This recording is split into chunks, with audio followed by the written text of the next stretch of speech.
பரிசுத்த நாமம் மயப்படுவதாக. தேவன் தம்முடைய மிகுந்த கிருபையினால் தேவஜனங்களாகிய நானும் நீங்களும் இந்த புதிய மாதத்தை காண கர்த்தர் கிருபை செய்திருக்கிறார். இந்த வருஷத்தின் துவக்கம் முதல் இந்த 7 மாதங்கள் கர்த்தர் கிருபையால் தேவஜனங்களாகிய நாம் காணவும் அதை கடக்கவும் நமக்கு கிருபை செய்திருக்கிறார். எனக்கு ஜீவனை தந்ததும் அல்லாமல் தயவு பாராட்டினேன், உடைய பராமரிப்பு என் ஆவியை காப்பாற்றினது என்ற வசனத்தின் பிரகாரம் தேவஜனங்களாக என்னையும் உங்களையும் கர்த்தர் தம்முடைய பராமரிப்பினால் நம்முடைய வார்த்தையினால் நம்மை பாதுகாத்து வழி நடத்தினான். ஒவ்வொரு நாளும் காலையில் புதிய கிருபை தந்து அந்த நாளிலே தேவஜனங்களாகிய நமக்கு வேண்டிய வார்த்தையை அவர் நமக்கு தந்ததினால் மட்டும்தான் தேவஜனங்களாகிய நானும் நீங்களும் இன்றும் ஜீவனோடு இருக்கிறோம், அவருடைய சமூகத்தில் இருக்கிறோம். இதனாலே இந்த புதிய மாதத்தை கர்த்தருடைய வார்த்தையோடு கூட துவங்கவும் கர்த்தருடைய வருகை பரியந்தம் தேவஜனங்களாகிய நானும் நீங்களும் இந்த வசனத்தின் ஆசீர்வாதங்களை சுதந்திரிக்கவும் கர்த்தர் நமக்கு நினைப்பூட்டி நம்மை பலப்படுத்துகிற வார்த்தை என்ன தெரியுமா? எடுத்துக்கொள்வோம். ஏசாயா தீர்க்கதரிசன புத்தகம் அதனுடைய 37ஆம் அதிகாரம் அதனுடைய 31ஆவது வசனம். யூதா வம்சத்தாரை தப்பி மீந்திருக்கிறவர்கள் மறுபடியும் கீழே வேர் பற்றி மேலே கனி கொடுப்பார்கள். கர்த்தரை பரிசுத்த நாமம் மயப்படுவதாக. இந்த வசனத்தை தான் கர்த்தர் நமக்கு நினைப்பூட்டுகிறார். தேவஜனங்களாக நானும் நீங்களும் கர்த்தருக்குள்ளே பலப்பட, கர்த்தருக்குள்ளே களி கூர்ந்து மகிழ இந்த வசனத்தை தான் கர்த்தர் மீண்டும் ஒரு விசை நமக்கு காண்பித்து தந்து நம்மை பலப்படுத்துகிறார். கர்த்தர் நல்லவர். கர்த்தருடைய வருகை பரியந்தம் இந்த வசனத்தின் ஆசீர்வாதங்கள் தேவஜனங்களாகி நம்முடைய வாழ்க்கையில நிறைவேறும்படியாக கர்த்தர் கிருபை செய்வது அதிக நிச்சயம். தேவஜனங்களாகி நாம் கர்த்தர் நம்மிடத்தில் எதிர்பார்க்கிற அவருக்கு பிரியமான கிரியைகளை நாம் வெளிப்படுத்தி இந்த வசனத்தை ஒவ்வொரு நாளும் நாம் சுதந்திரிக்க, கர்த்தருடைய வருகை பரியந்தம் இந்த வசனத்தின் வாக்குத்தத்தங்களை நாம் சுதந்திரிக்க நாம் நம்மை முழுமையாக கர்த்தரை பார்த்து அர்ப்பணிக்கணும். இந்த வசனத்தில் ஆண்டவர் நமக்கு தருகிற வாக்குத்தத்தம் தான் யூதா வம்சத்தாரை தப்பி மீந்திருக்கிறவர்கள் மறுபடியும் கீழே வேர் பற்றி மேலே கனி கொடுப்பார்கள்.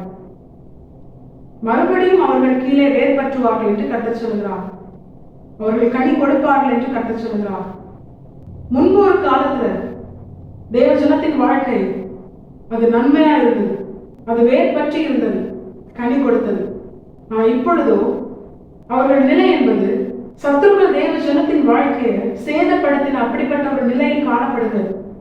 வெறுமையாக்குகிறவர்கள் அந்த திராட்சை கொடியை வெறுமையாக்கினாலும் நான் யாக்கோபின் மகிமையை திருப்பி வரப்படுவது போல இஸ்ரவேலின் மகிமையை திருப்பி வரப்படுவேன் என்று கர்த்தர் சொல்கிறார். தேவ பிள்ளையின் வாழ்க்கை வெறுமையால் பிடுக்கப்பட்ட ஒரு நிலையில் இருப்பதை கர்த்தர் விரும்பவில்லை. அதனால்தான் ஆண்டவர் தம்முடையவர்களை பார்த்து அவர் வாக்கு பண்ணுகிறார். அவர்களை பலப்படுத்தும்படியா, தமக்குள்ளே நிலைநிறுத்தும்படியா உன்னை மறுபடியும் நான் வேர் பற்ற செய்வேன், உன்னை கனி கொடுக்க வைப்பேன் என்று கர்த்தர் வாக்கு பண்ணுகிறார். எவ்வளவாய் கர்த்தர் தேவ ஜனத்தை நேசிக்கிறார் என்பதை இந்த வசனம் நமக்கு காண்பிக்கிறது. இஸ்ரவேலை ஆசீர்வதிப்பதே கர்த்தருக்கு பிரியம். தேவபிள்ளைகளாக என்னை உங்களையும் ஆசீர்வதிப்பதே கர்த்தருக்கு பிரியம்.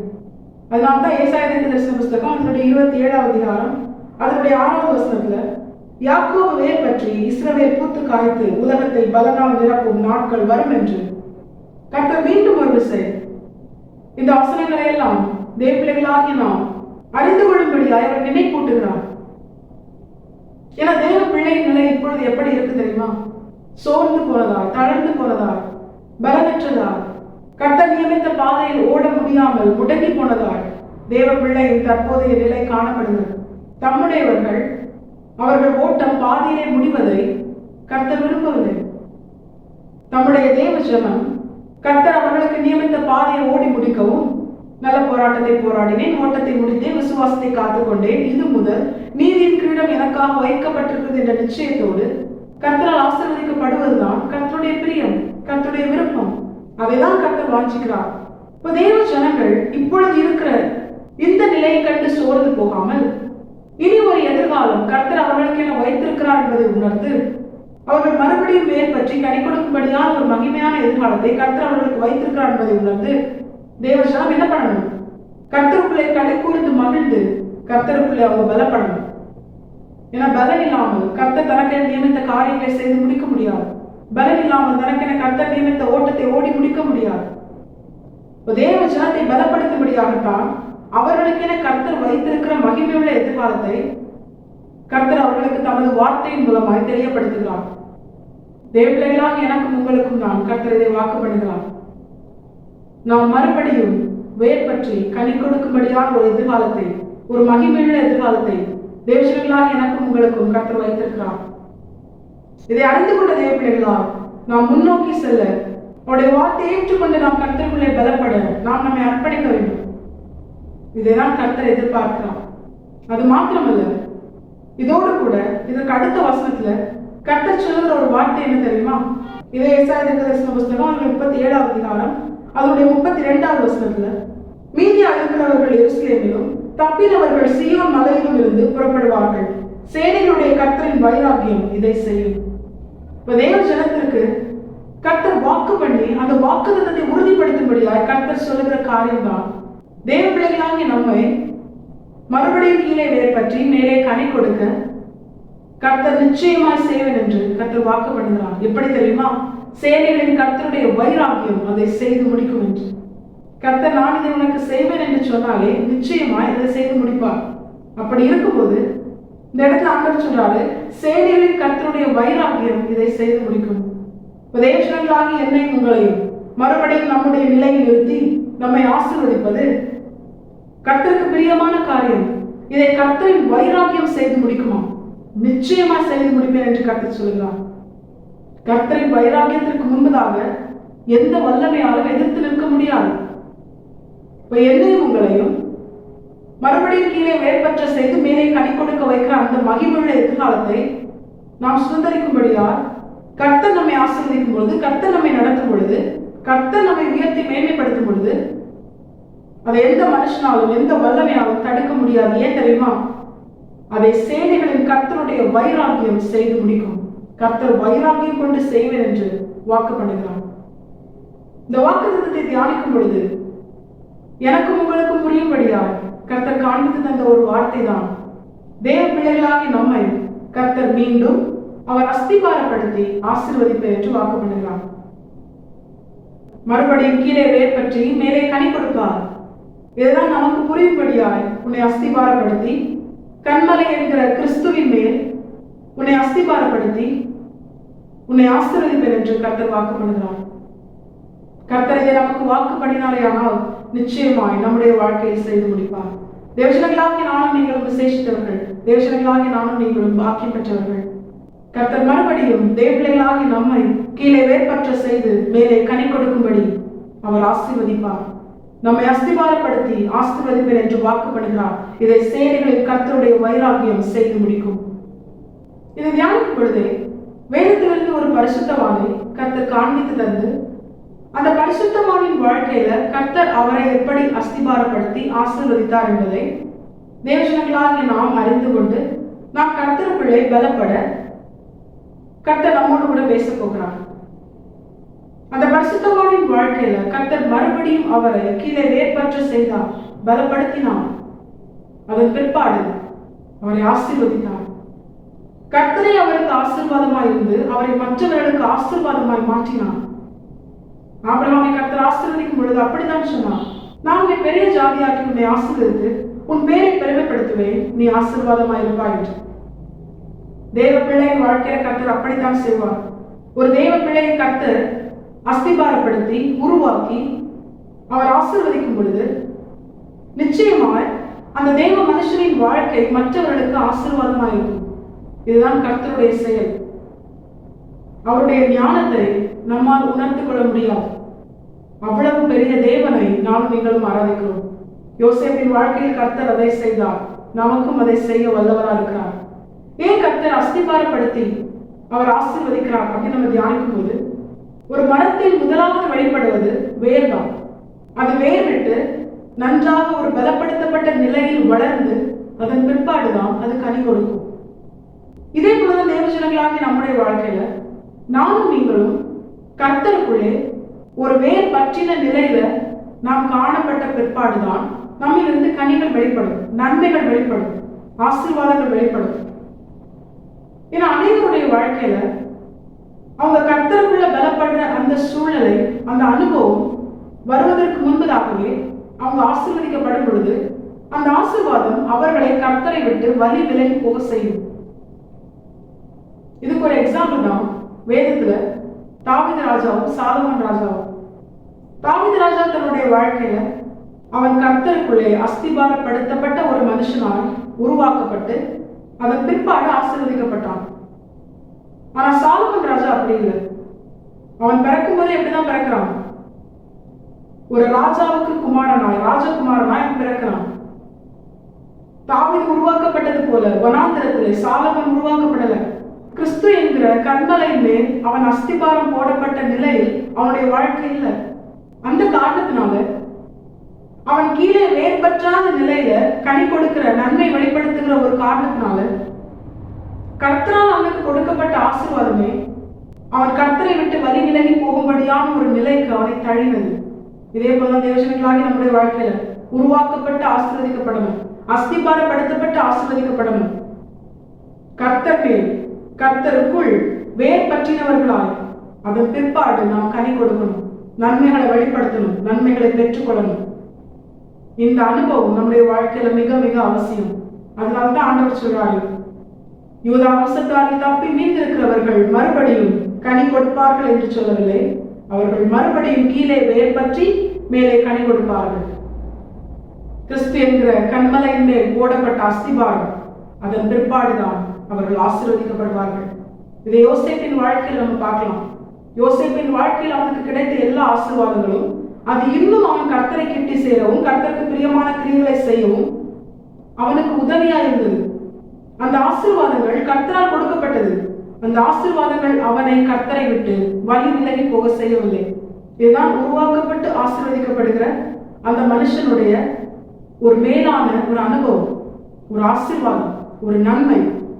இதே போலதான் தேவஜனங்களாகி நம்முடைய வாழ்க்கையில கர்த்தர் தருகிற ஆசீர்வாதமே நம்மை கர்த்தரை விட்டு பிரிக்காதபடிக்கு நாம் கர்த்தருக்குள்ளே இன்னும் பலப்பட, கர்த்தருக்குள் வேர் பற்றினவர்களாய் இயேசு கிறிஸ்து என்கிற கண்மலையின் மேல் அஸ்திபாரம் போடப்பட்ட தேவஜனங்களால் நாம் மாற வேண்டும் என்று கர்த்தர் விரும்புகிறார். இது எல்லாவற்றை காட்டிலும் தேவஜனங்களாகிய நானும் நீங்களும் எல்லா நன்மைக்கும் மேலான நன்மை ஆண்டவராக இயேசு கிறிஸ்து, எல்லா ஆசீர்வாதத்துக்கும் மேலான ஆசீர்வாதம் ஆண்டவராக இயேசு கிறிஸ்து, நானும் நீங்களும் விடாமல் பற்றி கொள்ள வேண்டிய ஒரே ஒரு நன்மை ஆண்டவராக இயேசு கிறிஸ்து என்பதை நாம் அறிந்து கொண்ட பிற்பாடுதான் கர்த்தர் நம்மை ஆசீர்வதிப்பார். அப்படிப்பட்ட ஒரு அனுபவம் யாருடைய வாழ்க்கையில் இருக்கிறதோ அவங்க என்ன பண்ண மாட்டாங்க, நிச்சயமா எவ்வளவு கடினமான சூழ்நிலை வந்தாலும் கர்த்தரை விட்டு விலகி செல்ல மாட்டாங்க. உலக நன்மையை பார்த்து, தேவையை பார்த்து அவங்க என்ன பண்ண மாட்டாங்க, கர்த்தரை விட்டு பிரிந்து செல்ல மாட்டாங்க. இதுதான் வேர் பற்றின பிற்பாடு கனி கொடுக்கிற அனுபவத்தின் ஒரு மகிமை, ஒரு நன்மை. இதுதான் யோசேப்பின் வாழ்க்கையில கர்த்தர் நமக்கு காண்பிக்கிறார்.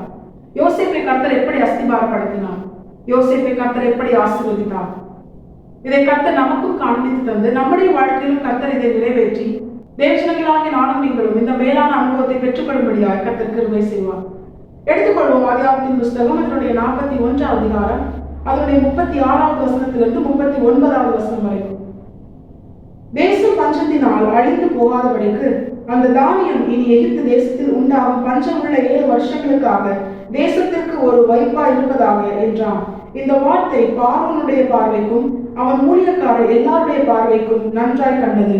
அப்பொழுது பார்வோன் தன் ஊழியக்காரரை நோக்கி, தேவ ஆவியை பெற்ற இந்த மனுஷனை போல வேறொருவன் உண்டோ என்றான். பின்பு பார்வோன் யோசேப்பை நோக்கி, தேவன் இவை எல்லாவற்றையும் உனக்கு வெளிப்படுத்தி இருக்கிறபடியால் உன்னை போல வேகமும் ஞானம் உள்ளவன் வேறொருவனும் இல்லை. கர்த்தரை பரிசுத்த நாமம் பயன்படுவதாக. இந்த வசனங்களை தியானிக்கும் பொழுது கர்த்தர் யோசேப்பை எப்படி அஸ்திபாரப்படுத்தினார், எப்படி கர்த்தருக்குள்ளே பலப்படுத்தினார் என்பதை இந்த வசனங்கள் தெளிவாய் காண்பிக்கிறது. இதிலே 3 காரியங்களை கர்த்தர் நமக்கு தெரியப்படுத்துகிறார். முதலாவது, யாருக்கும் தெரியாத ஒரு மறைப்பொருளை கர்த்தர் யோசேப்புக்கு தெரியப்படுத்துகிறார். இந்த சம்பவம் நம்ம எல்லாருக்குமே தெரியும். பார்வோன் ஒரு சொப்பனம் கண்டு அதை தன்னோடு கூட இருக்கிற எல்லா மந்திரவாதிகளுக்கும் ஞானிகளுக்கும் அவன் தெரியப்படுத்தின பிற்பாடும் அவங்களால என்ன பண்ண முடியல, அதன் அர்த்தத்தை சொல்ல முடியல. அப்பொழுது யோசேப்பு சிறைச்சாலையிலிருந்து வரவழைக்கப்படுகிறான். அவன் சொப்பனத்திற்கு அர்த்தம் சொல்லுவான் என்று பார்வோன் கேள்விப்பட்டு அவனிடத்தில் அந்த சொப்பனத்தை சொல்லும் பொழுது யோசேப்பு கர்த்தருடைய கிருபையினால் சொப்பனத்திற்கான அர்த்தத்தையும் சொல்லி அதற்கு என்னென்ன காரியங்களை செய்ய வேண்டும் என்றும் அவன் சொல்லுகிறான். இப்படி யோசேப்பு கர்த்தர் தனக்கு வெளிப்படுத்தின காரியங்களை சொல்லும் பொழுது அது எல்லாருடைய பார்வைக்கும் நன்றாய் இருந்தது என்று வேதம் சொல்கிறது. அவன் சொல்றது எல்லாமே எல்லாருடைய பார்வைக்கும் நன்மையாக இருக்கிறது. கர்த்தர் இன்று நமக்கு காண்பித்து தருகிற முதல் காரியம், யாருக்குமே தெரியாத காரியங்களை நான் உனக்கு தெரியப்படுத்துவேன். இதை கர்த்தர் இன்று நமக்கு வாக்கு பண்ணுகிறார். இதை கர்த்தர் நம்முடைய வாழ்க்கையில் செய்து கர்த்தர் நம்மை அஸ்திபாரப்படுத்துகிறார். இன்று அநேக காரியங்கள் நமக்கு தெரியாததுனால, நமக்கு புரியாததுனால நம்ம என்ன பண்றோம்? சோர்ந்து போயிருக்கோம். ஆனா ஆண்டவர் சொல்றாரு, நீ இப்பொழுது இருக்கிற நிலை என்பது வனாந்திரம். உனக்கான குறித்த வேலை இன்னும் வரல, ஜலம் இன்னும் அமரல. அப்படி அமர்ந்தால்தான் நோவாவின் பேழையை, அதன் கதவை கர்த்தர் திறப்பார். ஏன்னா அதுக்கு முன்னாடி திறந்துட்டாங்கன்னா அது நோவாவுக்கும் அவன் குடும்பத்திற்கும் தீமையான ஒரு காரியமா இருக்கும். அந்த ஜலம் அவர்களையும் சேதப்படுத்தும். ஆனா இது அநேக நேரங்களில் நமக்கு புரியாததுனால நாம் இப்பொழுது இருக்கிற நிலையில, ஆண்டவரே எனக்கு ஒண்ணுமே தெரியல, ஒண்ணுமே புரியல, எதுவுமே செய்ய முடியல அப்படிங்கிற ஒரு சூழ்நிலையில இப்பொழுது நாம் அகப்பட்டு இருப்பதினால் நாம் சோர்ந்து போகிறோம். ஆனா கர்த்தர் சொல்றாரு, உனக்கான ஏற்ற வேலை வரும் பொழுது உனக்கு தான் நான் எல்லாவற்றையும் தெரியப்படுத்துவேன் என்று. அறியப்படாத ரகசியமும் இல்லை, வெளிப்படுத்தப்படாத மறைப்பொருளும் இல்லை என்று வேதம் சொல்கிறது. அப்ப தேவனுக்கு மட்டுமே எல்லாம் தெரியும். அந்த தேவன் இப்பொழுது யோசேப்போடு கூட இருந்து யாருக்குமே தெரியாத ரகசியங்களை யோசேப்புக்கு தெரியப்படுத்தி அதற்கு என்னென்ன காரியங்களை செய்ய வேண்டும் என்ற காரியங்களையும் யோசேப்புக்கே தெரியப்படுத்துகிறார். சொப்பனத்தின் விளக்கத்தை யோசேப்புக்கு தெரியப்படுத்தி அதன் பிற்பாடு என்ன செய்ய வேண்டும் என்பதை வேறொரு நபருக்கு கர்த்தர் வெளிப்படுத்தவில்லை. சொப்பனத்தின் அர்த்தத்தையும் யோசேப்புக்கு தான் தெரியப்படுத்தினார். அதற்கு என்ன செய்ய வேண்டும் என்பதையும் யோசேப்புக்கு தான் தெரியப்படுத்தினார். அந்த ஏற்ற காலம் வரும் பொழுது எல்லாவற்றையும் யோசேப்புக்கு தான் கர்த்தர் தெரியப்படுத்தினார். இதே போலதான் தேவஜனங்களாகி நம்முடைய வாழ்க்கையில நம்முடைய ஏற்ற காலம், நம்மை உயர்த்தும்படியான குறித்த காலம் வரும் பொழுது, கீழே வேர் பற்றி மேலே கனி கொடுக்கிற அந்த ஏற்ற காலம் வரும் பொழுது, அதற்கென தேவன் குறித்த காலம் வரும் பொழுது தேவன் எல்லாவற்றையும் நமக்கு தெரியப்படுத்துவார். நம்மை சூழ்ந்திருக்கிற ஜனங்களும் அதை அறிந்து கொள்வார்கள். இப்படிப்பட்ட ஒரு அனுபவம் நம்முடைய வாழ்க்கையில் வரும் பொழுது நம்ம என்ன பண்ண மாட்டோம்? மனுஷர்களுடைய வார்த்தையினால் நாம் ஏமாந்து போக மாட்டோம். அவங்க அப்படி சொன்னாங்க, இவங்க எப்படி சொல்றாங்கன்னு சொல்லி கேட்கிற எல்லா சத்தத்திற்கும் நம்ம செவி கொடுத்து நம்ம ஏமாந்து போக மாட்டோம். ஏன்னா நம்மோடு கூட இருக்கிற கர்த்தர் பெரியவர். அவர் எல்லாவற்றையும் நமக்கு தெரியப்படுத்துவார். இதிலும் விசேஷமாய் புதிய ஏற்பாட்டில் ஆண்டவராக இயேசு கிறிஸ்து தம்முடைய சீஷர்களை பார்த்து சொல்கிறார், நான் போன பிற்பாடு பிதாவின் ஆவியாகிய தேற்றவாளனை உங்களுக்கு அனுப்புவேன். அவர் என்ன பண்ணுவார்? உங்களை சகல சத்தியத்துக்குள்ள நடத்துவார். சிம்பிளா சொல்லணும்னா, தேவஜனங்களாகிய நாமும் நீங்களும் எல்லாவற்றையும் அறிந்து கொள்ள கர்த்தர் நமக்கு என வைத்திருக்கிற பாதை, நம்மை குறித்த தேவ திட்டம், நம்மை சூழ்ந்து நடக்கிற காரியங்கள், நம்மோடு பேசுகிற மனிதர்களை குறித்த காரியங்கள் எல்லாவற்றையும், என்னென்ன காரியங்கள் நமக்கு தேவையோ இவை எல்லாவற்றையும் தம்முடைய ஆவியாகிய பரிசுத்த ஆவியானவரை கொண்டு தம்முடைய வார்த்தையாகிய இந்த வேத வசனத்திலிருந்து நமக்கு தேவன் தெரியப்படுத்துவார். கர்த்தர் யோசேப்புக்கு அவனை அஸ்திபாரப்படுத்த கர்த்தர் இதை செய்தாரையானால் நமக்கும் நம்மை அஸ்திபாரப்படுத்த கர்த்தர் இதை செய்வார். எந்த ஒரு காரியத்தை குறித்தும் நாம் கலங்கி குழம்பி போக அவசியம் இல்லை. ஏன்னா கர்த்தர் எல்லாவற்றை குறித்து நமக்கு தெரியப்படுத்துவார். எந்த ஒரு காரியமும் நம்ம ஏமாற்ற முடியாது. சாத்தானை தந்திரமான அப்படிப்பட்ட ஒரு கண்ணி அதிலே நாம் விழுந்து போக முடியாத சூழ்நிலை நமக்கு வராது. ஏன்னா கர்த்தர் நம்முடைய வார்த்தையிலிருந்து நம்முடைய ஆவியானவரை கொண்டு எல்லாவற்றையும் நமக்கு தெரியப்படுத்துவார். பரிசுத்தவான்களை கர்த்தர் தம்முடைய ஆவியினால் அவருடைய வார்த்தையை கொண்டு எல்லா விதமான சத்துருக்களின் கண்ணிகளுக்கும் அவர் விலக்கி காத்தாரையானால் நம்மையும் கர்த்தர் காக்க வல்லவராயிருக்கிறார். அவர் எல்லாவற்றையும் நமக்கு தெரியப்படுத்துவார். ஒருவேளை இப்ப நம்ம சூழ்நிலை ஒண்ணுமே புரியாம இருக்கலாம். அதற்கு கர்த்தர் சொல்லுகிற காரணம் என்ன தெரியுமா? இன்னும் உன்னுடைய ஏற்ற காலம் வரல. ஏற்ற காலம் வரும் பொழுது யோசேப்பை பார்வோன் சமூகத்துல தம்முடைய ஞானத்தினால் நிறைத்து தம்முடைய ஆவியை கொண்டு யாருக்குமே தெரியாத மறைப்பொருள்களை அவனுக்கு தெரியப்படுத்தி அதற்கு என்ன செய்ய வேண்டும் என்பதையும் அவனுக்கு தெரியப்படுத்தின தேவன் இன்றும் ஜீவனோடு இருக்கிறார். நமக்கும் அதை செய்ய வல்லவராயிருக்கிறார். இரண்டாவது கர்த்தர் யோசேப்பின் வாழ்க்கையில அவனை அஸ்திபாரப்படுத்த செய்த காரியம் தெரியுமா? யோசேப்புக்கு நிகராய் அந்த இடத்துல யாருமே இல்லை.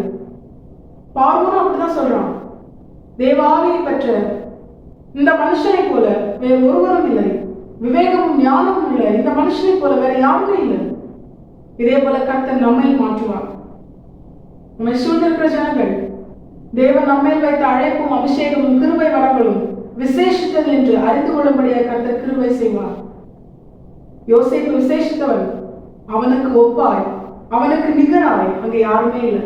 இதே போலதான் தேவஜனங்களாகிய நமக்கும் கர்த்தர் செய்ய வல்லவராய் இருக்கிறார். அதை செய்து முடிப்பேன் என்று கர்த்தர் வாக்குப்படுகிறார். சேனைகளின் கர்த்தரின் வைராக்கியம் இதை செய்து முடிக்கும் என்று வேதம் சொல்கிறது. வைராக்கியம் கொண்டு செய்வார். நமக்கு நிகராய் ஞானத்திலோ கர்த்தர் அருளின கிருபை வரங்களிலோ எந்த ஒரு காரியத்திலும் தேவ பிள்ளைக்கு நிகராய் வேற யாருமே அந்த இடத்துல இருக்க மாட்டாங்க. இது கர்த்தர் தம்முடையவர்களுக்கு அவர்களை அஸ்திபாரப்படுத்தும்படியார் அவர் செய்கிற நன்மை. இப்படி செய்யும் பொழுது அந்த இடத்துல யோசேப்பு கனப்படுத்தப்படுகிறான். வசனம் நிறைவேறுகிறது, நீ என் பார்வைக்கு அருமையானபடியால் நீ கனம் பெற்றாய், நானும் உன்னை சிநேகித்தேன் என்று. இதே போலதான் நம்முடைய வாழ்க்கையிலும் கர்த்தர் நமக்கும் இதை செய்ய அவர் வல்லவராய் இருக்கிறார். அப்படி கர்த்தர் நம்முடைய வாழ்க்கையில நம்மை விசேஷித்தவர்களால் நமக்கு நிகரும் ஒப்பும் இல்லாத அளவுக்கு கர்த்தர் நம்மை உயர்த்தி நிறுத்தும் பொழுது நாம் கர்த்தருடைய பார்வையில் கனம் பெற்ற தெய்வ பிள்ளைகள் என்று எல்லாரும் அறிந்து கொள்வார்கள். இந்த நிலையில் இருக்கும் பொழுது யோசேப்பு சொன்ன எல்லா வார்த்தைகளும் பார்வோனுக்கும் அவனை சூழ்ந்திருந்த ஜனங்களுக்கும் நன்றாய் காணப்பட்டது. ஒரு தேவ பிள்ளை வாழ்க்கையில கர்த்தரால் உயர்த்தப்படுகிற அந்த நிலை, அந்த காலம், ஏற்ற காலம், குறித்த காலம் வரும் வரைக்கும் அவங்களுக்கு எதுவுமே தெரியாம அவங்க மேல இருக்கிற அழைப்பு, அபிஷேகம், கிருபை வரங்கள் இதை குறித்து யாரும் அறியாம அவர்களை கனவீனப்படுத்தினாலும், அவங்க நன்மையான ஒரு காரியத்தை சொன்னா கூட அதை அசட்டை பண்ணினாலும், கர்த்தர் தம்முடையவர்களுக்கு குறித்த ஏற்ற காலம் வரும் பொழுது தேவஜனம் சொல்லுகிற ஒவ்வொரு வார்த்தையும் கனப்படுத்தப்படும். அது எல்லாருடைய இருதயத்திற்கும் பார்வைக்கும் அது நன்மையாக தோன்றும், அது நன்மையானதாகவே இருக்கும். என கர்த்தர் அவர்களுக்குள் இருந்து செயல்படுகிறார். யோசேப்புக்குள்ளே பரிசுத்த தேவ ஆவி இருந்தது. அந்த ஆவியானவர் அவனை விசேஷித்த ஞானம் உள்ளவனாகவும் விவேகம் உள்ளவனாகவும் அவனை தனித்துவமாய் அவனை விசேஷித்தவனாய் எல்லா ஜனங்களின் பார்வையிலும் அவனை நிறுத்தினான். அவனுக்கு நிகராய் யாருமே இல்லை. யோசேப்புக்கு ஆலோசனை கொடுக்கத்தக்கதாய் அங்கே யாருமே இல்லை. யோசேப்போடு கூட பேசத்தக்கதாய் கூட அங்க யாரும் இல்லை. அந்த தேசத்தை ஆளுகை செய்கிற பார்வன் மட்டும்தான் இப்ப யோசேப்பு கூட பேசுறார். அந்த அளவுக்கு கர்த்தர் யோசேப்பை உயர்த்தி கனப்படுத்தி யோசேப்பை குறித்த பயத்தை அவர் உருவாக்கினார். அதை பார்வனை கொண்டே கர்த்தர் செயல்படுத்தினார். இதை நமக்கும் செய்ய கர்த்தர் போதுமானவராக இருக்கிறார். இப்பொழுது இருக்கிற சூழ்நிலை பார்த்து என் வார்த்தைக்கு மரியாதை இல்லை, எல்லாரும் அசட்டை பண்றாங்க, பரியாசம் பண்றாங்கன்னு சொல்லி தேவஜனங்களாகி நானும் நீங்கள் சோர்ந்து போக வேண்டிய அவசியம் இல்லை. ஏன்னா குறித்த காலம் இன்னும் வரல. குறித்த காலம் வரும் பொழுது நாம் சொல்லுகிற ஒவ்வொரு வார்த்தையும் அது கர்த்தர் நமக்குள் இருந்து பேசுகிற வார்த்தை என்று நம்மை சூழ்ந்திருக்கிற ஜனங்கள் அறிந்து கொண்டு அதை கனப்படுத்தி அது நன்மையான வார்த்தை என்று அவர்கள் அதை ஏற்றுக்கொண்டு கர்த்தர் நம்மை வைத்த அபிஷேகமும் அழைப்பும் கிருபை வரங்களும் கர்த்தர் நம்மை பார்க்கிற விதமும் அது விசேஷித்தது என்று நம்மை சூழ்ந்திருக்கிற எல்லா ஜனங்களும் அறிந்து கொள்வார்கள். ஏன்னா அந்த நேரத்துல நம்மை உயர்த்தும்படியான தேவஜனங்களாகி என்னையும் உங்களையும் கர்த்தர் உயர்த்தும்படியான அந்த குறித்த நேரத்துல ஏற்ற காலத்துல நமக்கு நிகராய் யாருமே இருக்க மாட்டாங்க. அந்த அளவுக்கு விசேஷித்தவர்களால் கர்த்தர் நம்மை அபிஷேகத்து உயர்த்தி நிறுத்துவார். கர்த்தர் நம்மை மேன்மைப்படுத்துவார். நானும் நீங்களும் கர்த்தரின் பார்வையிலே கனம் பெற்ற தேவஜனங்கள் என்று கர்த்தர் நிரூபித்து காட்டுவார். எப்படி தெரியுமா? நமக்கு நிகராய் ஒப்பாய் யாருமே இருக்க மாட்டாங்க. ஒரு ஸ்பெஷலான தேவஜனமாய் கர்த்தர் நம்மை நிலைநிறுத்துவார். மூன்றாவதாய் கர்த்தர் நமக்கு காண்பித்து தருகிற பிரதானமான காரியம்தான் கர்த்தர் யோசேப்பை அஸ்திபாரப்படுத்தும் பொழுது யோசேப்போடு கூட கர்த்தர் இருப்பதை அவனை சூழ்ந்திருக்கிற எல்லா ஜனங்களும் அறிந்து கொள்ளும்படியாய் கர்த்தர் கிருபை செய்தார். இதுதான் இருக்கிறதுலே முக்கியமான ஒரு காரியம். இவ்வளவு நாட்கள் யோசேப்போடு கூட கர்த்தர் இருப்பதை யோசேப்பு அறிந்திருந்தான். அதனால்தான் யோசேப்பு முறுமுறுக்கவே இல்லை. போத்திபாரின் வீட்டில அவன் பாவத்துக்கு இடம் கொடுக்காமல் என் தேவனுக்கு விரோதமாய் நான் பாவம் செய்வது எப்படி என்று சொல்லி அவன் பாவத்தை விட்டு விலகி ஓடினான். இவ்வளவு நாட்கள் யோசேப்பு தன்னோடு கூட கர்த்தர் இருப்பதை அறிந்திருந்தான். வேற யாருக்குமே தெரியாது. அது நிமித்தம் யோசேப்புக்கு எல்லாருமே தீமை செஞ்சாங்க, பொய்யான பழி சுமத்தினாங்க. செய்யாத குற்றத்திற்கு தண்டனை அனுபவிக்கும்படியான ஒரு நிலையில் அவன் தள்ளப்பட்டான். அவனுடைய வார்த்தைக்கு மதிப்பில்லை, அவனுக்காக பேச யாருமே இல்லை, அவனுக்கு உதவி செய்ய யாரும் இல்லை. அவன் செய்த நன்மைக்கு கைமாறாய் தீமை செய்தார்கள். பட் யோசேப்புக்கு எல்லாமே எதிராகவே நடந்து கொண்டிருந்தது. ஆனா ஏற்ற காலம், குறித்த காலம், கர்த்தர் அவனுக்கே நியமித்த அந்த நேரம் வந்த பொழுது கர்த்தர் யோசேப்போடு கூட இருப்பதை அந்த தேசத்தின் ராஜா உட்பட எல்லாரும் அறிந்து கொள்ளும்படியாக கர்த்தர் கிருபை செய்தார். அந்த இடத்துல பார்வோன் சமூகத்துல அங்க இருக்கிற எல்லாருக்குமே யோசேப்பு தெரியுமா அப்படின்னு கேட்டா நிச்சயமா இல்லை. இதுல இருந்து ஒரு காரியத்தை கர்த்தர் நமக்கு தெரியப்படுத்துகிறார். யோசேப்பை அறிந்தவர்களும் யோசேப்பை அறியாதவர்களும் யோசேப்போடு கூட கர்த்தர் இருப்பதை இப்பொழுது அறிந்து கொள்ளும்படியாய் கர்த்தர் கிருபை செய்தார். கர்த்தர் செயல்பட்டார். கர்த்தருடைய வைராக்கியம் இதை செய்து முடித்தது. இதே போல தேவஜனங்களாகி நமக்கும் கர்த்தர் நிச்சயமா செய்வார். ஏன்னா கர்த்தர் வைராக்கியம் கொண்டு எழுந்திருக்கிறார். சகரியா தீர்க்கதரிசன புஸ்தகத்துல கர்த்தர் சொல்லுகிறார், என் ஜனத்திற்காக நான் மகா உக்கிர வைராக்கியம் கொண்டேன் என்று. அவர் கடும் வைராக்கியம், உக்கிர வைராக்கியம் கொண்டு, மகா உக்கிர வைராக்கியம் கொண்டு நம்முடைய ஜனத்திற்காக செயல்படுகிற தேவன். அவர் நிச்சயமா நம்மோடு கூட கர்த்தர் இருப்பதை இவ்வளவு நாட்கள் நாம் அறிந்திருந்தோம். நம்ம அதை சொன்னா கூட யாரும் என்ன பண்ண மாட்டாங்க, மைண்ட் பண்ண மாட்டாங்க. ஏன் அவன் கூட மட்டும்தான் கர்த்தர் இருக்கிறாரா, நம்ம கூட தான் கர்த்தர் இல்லையா அப்படின்னு சொல்லி நம்முடைய முகத்திற்கு நேராக கூட நம்மள பேசுவாங்க. ஆரோனும் மிரியாமும் மோசேக்கு எதிராக பேசினது போல. ஆனா கர்த்தர் சொல்லுகிறார், ஏற்ற காலம் வரும் பொழுது உன்னோடு கூட நான் இருப்பதை உன்னை சூழ்ந்திருக்கிற ஜனங்கள் எல்லாரும் அறிந்து கொள்ளும்படியா நான் செய்வேன். உனக்கு அறிமுகமானவர்களும் உனக்கு அறிமுகம் இல்லாதவர்களும் உன்னோடு கூட நான் இருப்பதை அறிந்து கொள்ளும்படியா நான் செய்வேன் என்று கர்த்தர் வாக்குப்படுகிறார். கர்த்தர் இதை சொன்னாரே ஆனால் தேவஜனங்களாக நம்முடைய வாழ்க்கையில் நிச்சயமா செய்து முடிப்பார். கர்த்தர் நம்மோடு கூட இருக்கிறதை எல்லாரும் அறிந்து கொள்ளும்படியா செய்வார். இந்த 3 பிரதானமான காரியங்களை கர்த்தர் யோசேப்பின் வாழ்க்கையில் நிறைவேற்றி யோசேப்பை அஸ்திபாரப்படுத்தினார். இனி யோசேப்பின் வாழ்க்கையில கர்த்தர் கொடுக்க போகிற நன்மைகள், ஆசீர்வாதங்கள், ஸ்தானம், உயர்ந்த பதவி, இவைகளில் இருந்து யோசேப்பை துரத்த முடியாது. யோசேப்புக்கு தீமை செய்ய முடியாது. இனி யோசேப்பை குழியில் தூக்கி போட முடியாது, விட்டு போட முடியாது. யோசேப்பின் வஸ்திரத்தின் மேல் கை வைக்க முடியாது.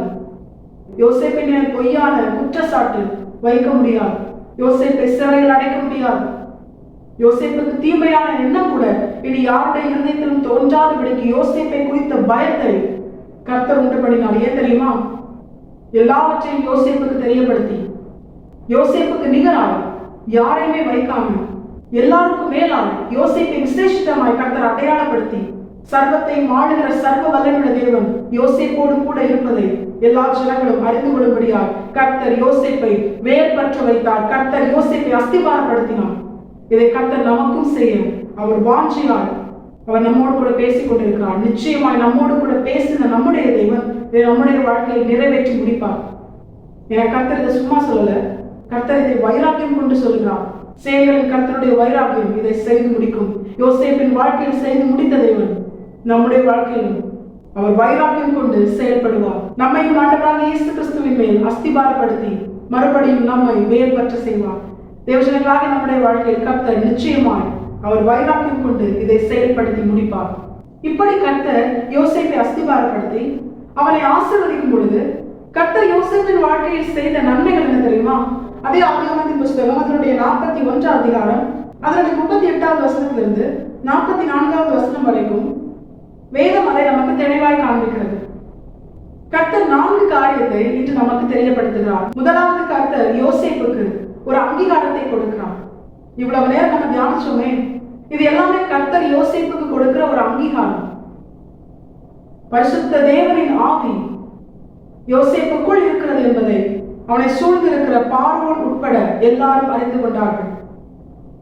இப்பொழுது யோசேப்பு தனி மனுஷன் அல்ல, ஒரு சாதாரண மனுஷன் அல்ல. அவன் விசேஷித்தவன், எல்லாவற்றையும் அறிந்து கொண்டவன். சர்வத்தை ஆளுகிற சர்வ வல்லமையுள்ள தேவன் யோசேப்புக்குள் இருக்கிறான், யோசேப்போடு கூட இருக்கிறான். அவன் செய்வதெல்லாம் வாய்க்கும். இதை எல்லா ஜனங்களும் அறிந்து கொள்ளும்படி கர்த்தர் செய்கிறார். இது யோசேப்புக்கு தேவன் கொடுக்கிற ஒரு அங்கீகாரம். தேவன் நமக்கும் இப்படிப்பட்ட ஒரு அங்கீகாரத்தை தர அவர் போதுமானவராக இருக்கிறார்.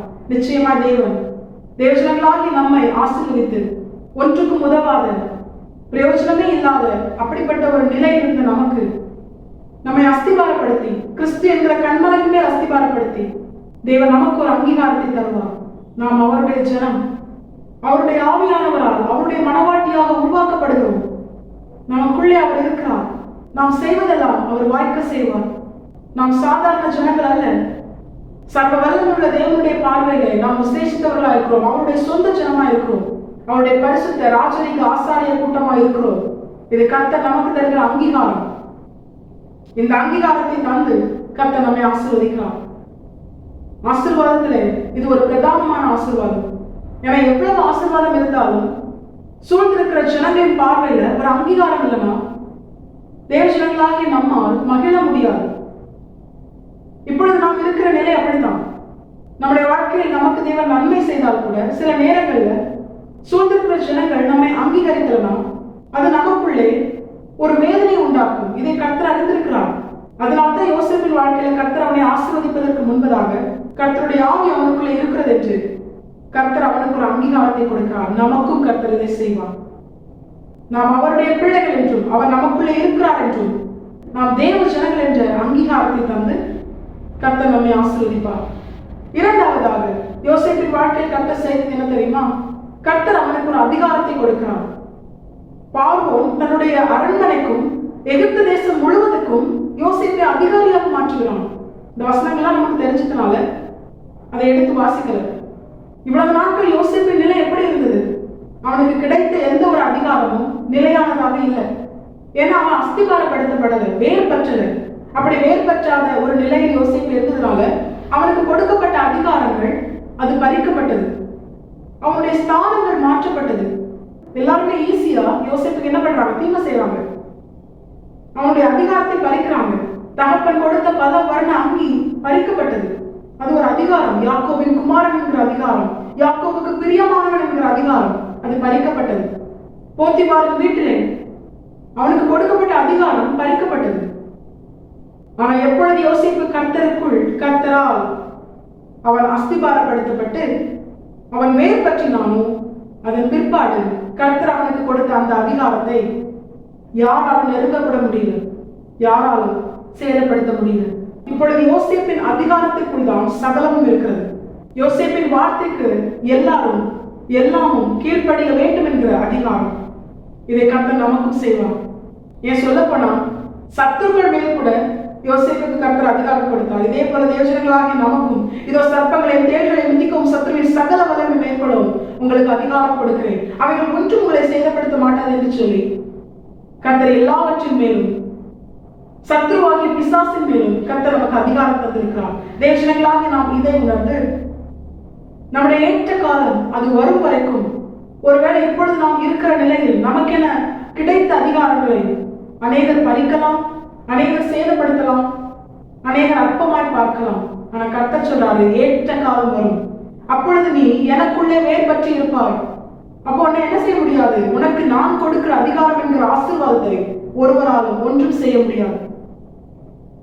உனக்கு எதிராக யாரும் எழும்ப முடியாத அளவுக்கு அவர்களும் உன் அதிகாரத்துக்கு உட்பட்டவர்களாய் நான் மாற்றுவேன். இது கர்த்தர் தருகிற வாக்கு. சேனைகளின் கர்த்தருடைய வைராக்கியம் இதை செய்யும். எல்லாவற்றின் மேலும் எல்லார் மேலும் ஒரு அதிகாரம். ஆவிக்குரிய வாழ்க்கையிலும் பூமிக்குரிய வாழ்க்கையிலும் ஊழிய வாழ்க்கையிலும் ஆவி ஆத்மா சரீரத்திலும் சத்ருவாகிய பிசாசின் மேலும் கர்த்தர் நமக்கு அதிகாரத்தை தருவார். இது கர்த்தர் நமக்கு வாக்குப்படுகிறார். அதிகாரப்படுத்தி அதிகாரத்தை தந்து நம்மை ஆசீர்வதிப்பார். மூன்றாவது, கர்த்தர் யோசேப்பை அலங்கரித்தார். தகப்பன் கொடுத்த பலவர்ண அங்கி அது அவனுக்கு அலங்காரமா இருந்தது. ஆனா அது நிரந்தரமான ஒரு அலங்காரமா இல்லை. அதன் பிற்பாடு போத்திபாரின் வீட்டிலே அவனுக்கு ஒரு அலங்காரம் கிடைத்தது, நன்மையான வஸ்திரம், அதுவும் பறிக்கப்பட்டது. ஆனா இப்பொழுது கர்த்தர் அவனுக்கு ராஜ வஸ்திரத்தை கொடுக்கிறார். கழுத்திலே சரப்பணி, மெல்லிய வஸ்திரம், பார்வோனின் அதிகாரத்தை உடைய அந்த மோதிரம், இவை அனைத்தும் கர்த்தர் கொடுக்கிறார். கர்த்தரால் இப்பொழுது அவன் அலங்கரிக்கப்படுகிறான். ராஜ வஸ்திரத்தினால் கர்த்தர் அவனை அலங்கரிக்கிறார். இப்பொழுது இந்த வஸ்திரத்தை யார் நினைத்தாலும் நெருங்க கூட முடியாது. தகப்பன் கொடுத்த வஸ்திரத்தை எளிதாய் சகோதரர்கள் பறித்து விட்டார்கள். போத்திபார் கொடுத்த வஸ்திரத்தை எளிதாய் போத்திபாரின் மனைவி பறித்து விட்டாள். ஆனால் இப்பொழுது கர்த்தர் அவனை தமக்குள்ளே வேற்பற்ற செய்து அவனை ஆசீர்வதித்து அவர் கொடுக்கிற அலங்காரமாகி இந்த ராஜ வஸ்திரத்தை, அவர் உடுத்தின இந்த வஸ்திரத்தை யாராலும் நெருங்க கூட முடியாது. அந்த அளவுக்கு கர்த்தர் அவனை ஆசீர்வதித்து உயர்த்தினான். இதை நமக்கும் செய்ய கர்த்தர் வல்லவராக இருக்கிறார். நம்முடைய நன்மைகள், நமக்கு என கர்த்தர் தந்த ஆசீர்வாதங்கள், இவைகளை மற்றவர்கள் சேதப்படுத்தலாம், பறிக்கலாம், பரியாசம் பண்ணலாம். நம்முடைய நன்மைகளை மற்றவர்கள் அபகரித்துக் கொள்ளலாம். நமக்கு தர வேண்டிய நன்மைகளை கூட தராமல் இருக்கலாம். ஆனால் கர்த்தர் ஒரு நாள் அவருடைய ஏற்ற காலம் வரும்பொழுது தேவஜனங்களாகிய நம்மை அவருக்குள்ளே வேர்பற்ற செய்து நம்மை அவர் அலங்கரிப்பார். அவருடைய ரட்சிப்பின் வஸ்திரத்தினாலும் நீதியின் சால்வையினாலும் அவர் நம்மை அலங்கரிப்பார். நமக்கு அவர் வைத்திருக்கிற ஆசீர்வாதங்களை நமக்கு தருவார். தேவஜனங்களாகிய எனக்கும் உங்களுக்கும் கர்த்தர் அதை தந்து விட்டார். அந்த அலங்காரத்தினால் நம்மை அலங்கரித்து விட்டார். வேதம் சொல்கிறது, மணவாளன் ஆபரணங்களினால் தன்னை அலங்கரித்துக் கொள்கிறதுக்கும் மணவாட்டி நகைகளினால் தன்னை சிங்காரித்துக் கொள்கிறதுக்கும் ஒப்பாக அவர் ரட்சிப்பின் வஸ்திரத்தை எனக்கு உடுத்தி நீதியின் சால்வை எனக்கு தரித்தார் என்று. எனக்கும் உங்களுக்கும் அந்த அலங்கார வஸ்திரத்தை கர்த்தர் தந்து விட்டார். எப்பொழுது நானும் நீங்களும் ரட்சிக்கப்பட்டோமோ, கர்த்தரை அறிகிற அறிவில் நாம் நீதிமான்களாக்கப்பட்டோமோ, அப்பொழுதே கர்த்தர் ரட்சிப்பின் வஸ்திரத்தை நமக்கு உடுத்தி நீதியின் சால்வை நமக்கு தரித்து விட்டார். இந்த வஸ்திரத்தை, இந்த அலங்காரத்தை யாராலும் சேதப்படுத்த முடியாது. உன்னை தொடுகிறவன் அவருடைய கண்மணியை தொடுகிறான். ஏன்னா நீ அவருடைய ஜனம், அவருடைய ரட்சிப்பின் வஸ்திரத்தினால், அவருடைய நீதியின் சால்வையினால் அலங்கரிக்கப்பட்ட தேவஜனம். கர்த்தர் அனுமதித்து ஒரு பாவம் கொடுத்த ராஜ வஸ்திரத்தையே மனுஷர்களால் நெருங்க முடியவில்லை என்றால், இது பரலோகத்தின் தேவனே நமக்கு தந்த வஸ்திரம். ரட்சிப்பின் வஸ்திரம், நீதியின் சால்வை. இதை எந்த மனுஷனாலும், எந்த அதிகாரத்தாலும், எந்த சாத்தானின் வல்லமையாலும் நெருங்க முடியாது. தேவஜனங்களாக நாம் கர்த்தரால் அலங்கரிக்கப்பட்டு ஆசீர்வதிக்கப்பட்டிருக்கிறோம். இது கர்த்தர் நமக்கு தருகிற ஆசீர்வாதம். நான்காவதாய் யோசேப்பின் வாழ்க்கையில கர்த்தர் கொடுத்த ஆசீர்வாதம் என்ன தெரியுமா? ஆளுகை. யோசேப்பை கர்த்தர் ஆளுபடியார் அவனுக்கு அதிகாரம் கொடுத்தார். எல்லாவற்றின் மேலும் கர்த்தர் யோசேப்புக்கு ஆளுகை கொடுத்தார். எகிப்து தேசம் முழுவதற்கும் இப்பொழுது யோசேப்பு அதிகாரியாக இருக்கிறான். தேவஜனங்களாகிய நம்மையும் கர்த்தர் அப்படியே ஆசீர்வதிப்பார். முதலாம் ஆதாம் கீழ்ப்படியாமை என்கிற பாவத்தினால கர்த்தர் கொடுத்த ஆளுகை இழந்து போனான். ஆனால் இரண்டாம் ஆதாமாய் எனக்காகவும் உங்களுக்காகவும் வந்து ஆண்டவராக இயேசு கிறிஸ்து அவர் எல்லாவற்றையும் ஜெயித்து பிதாவின் வலது பார்சத்திலே எல்லா ஆளுகையும் பெற்றுக்கொண்டவராய், எல்லா நாமத்திற்கும் மேலாக இயேசு கிறிஸ்து என்கிற நாமத்தை பிதாவாகிய தேவன் உயர்த்தி வைத்து கர்த்தர் அவரை மேன்மைப்படுத்தினார். வானோர் பூதலத்தோர் பூமிக்கு கீழானோர் எல்லாருடைய முழங்கால்களும் இயேசு என்கிற நாமத்திற்கு முன்பதாக அது முடங்கும். அவ்வளவு பெரிய தேவனாக பிதாவாகிய தேவன் ஆண்டவராக இயேசு கிறிஸ்துவை உயர்த்தினார். அந்த தேவன் தான் அவருடைய ஆளுகைக்குட்பட்டவர்களாய் நம்மை மாற்றும்படியார் அவர் நம்மை தெரிந்து கொண்டிருக்கிறார். தேவஜனங்களாக என்னை உங்களை கர்த்தர் அந்த ஆளுகைக்கு பங்குள்ளவர்களாய் மாற்றியிருக்கிறார். இந்த 4 பிரதானமான ஆசீர்வாதங்களையும் கர்த்தர் யோசேப்புக்கு கொடுத்து கர்த்தர் யோசேப்பை ஆசீர்வதித்தார். தேவஜனங்களாக நம்முடைய வாழ்க்கையில் கர்த்தர் அங்கீகாரத்தையும் அதிகாரத்தையும் அலங்காரத்தையும் ஆளுகையும் தந்து என்னையும் உங்களையும் கர்த்தர் உயர்த்தி ஆசீர்வதித்து நம்மை மற்றவர்களுக்கு ஆசீர்வாதமாக மாற்றுவது அதிக லட்சியம். இதை சேனைகளின் கர்த்தருடைய வைராக்கியம் செய்து முடிக்கும். இந்த வசனத்தை தியானிக்கும் பொழுது தேவஜனங்களாக நமக்குள்ள ஒரு கேள்வி எழும்பும். ஆண்டவரே, நான் இதை எப்படி நம்புவது? ஏன்னா வசனத்தின் ஆசீர்வாதம் ரொம்ப பெருசு. தேவஜனங்களாக நம்மை கர்த்தருக்குள்ளே வேறுபற்ற செய்து நம்மை ஆசீர்வதித்து நம்மை மற்றவர்களுக்கும் ஆசீர்வாதமாக மாற்றுவேன் என்று கர்த்தர் வாக்கு பண்ணுகிறார். இப்ப இந்த வாக்குத்தத்தத்தின் சுதந்திரத்தை நான் என்னுடைய வாழ்க்கையில பெற்றுக்கொள்வேன் என்பதற்கு என்ன அடையாளம்? இது எல்லாருடைய வாழ்க்கையிலும் ஏற்படுகிற ஒரு கேள்விதான். ஏன்னா தற்போதைய நிலை என்பது தேவஜனத்திற்கு ஒரு நன்மையான நிலை இல்லை, ஒரு அனுகூலமான நிலை இல்லை, நம்பும்படியான நிலைமை கூட இல்லை, வேறே இல்லை. எங்க வேறுபற்றது? கனி கொடுக்கும்படியான எந்த அறிகுறியும் இல்லை. எப்பொழுது பட்டு போவேன் என்கிற அப்படிப்பட்ட ஒரு நிலையில் இருக்கிற நம்மை பார்த்து நீ மறுபடியும் வேர் பற்றி கனி கொடுப்பாய் என்று கர்த்தருடைய வார்த்தை வரும் பொழுது நம்மிலே அநேகருக்கு இதை ஏற்றுக்கொள்ளும்படியான ஒரு மனநிலை இல்லை. அந்த அளவுக்கு சோர்வு. ஏன்னா வாழ்க்கை அவ்வளவு நெருக்கத்தையும் போராட்டத்தையும் சந்திக்கிற ஒரு நிலை. இப்படிப்பட்ட ஒரு நிலையில சோர்ந்து போய் ஆண்டவரே, இது என்னுடைய வாழ்க்கையில் நடக்குமா? இது நடக்கும்படியான ஒரு அனுகூலமுமே என் வாழ்க்கையில் இல்லை.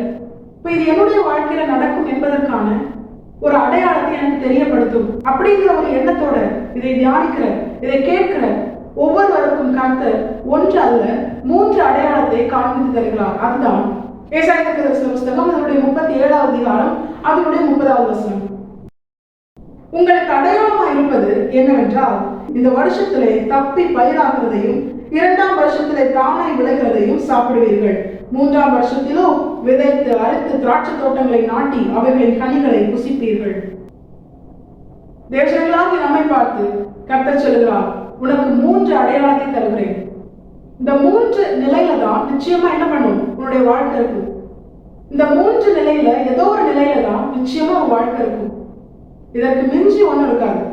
நிச்சயமா இதை கேட்கிற எல்லாருடைய வாழ்க்கையுமே இந்த 3 நிலையில ஏதாவது ஒரு நிலையில இருக்கும்.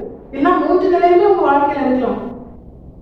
இப்படிப்பட்ட ஒரு நிலையில் இருக்கிறவர்களுக்கு நிச்சயமா கர்த்தர் செய்வர் என்று, கர்த்தர் இந்த வாக்குத்தத்தத்தை நிறைவேற்றுவர் என்று அவர் வாக்கு பண்ணுகிறார். ஏன்னா நம்மோடு கூட பேசுகிறவர் இல்லாதவர்களை இருக்கிறவர்களை போல வரவழைக்கிற சர்வவல்லமையுள்ள தேவன்.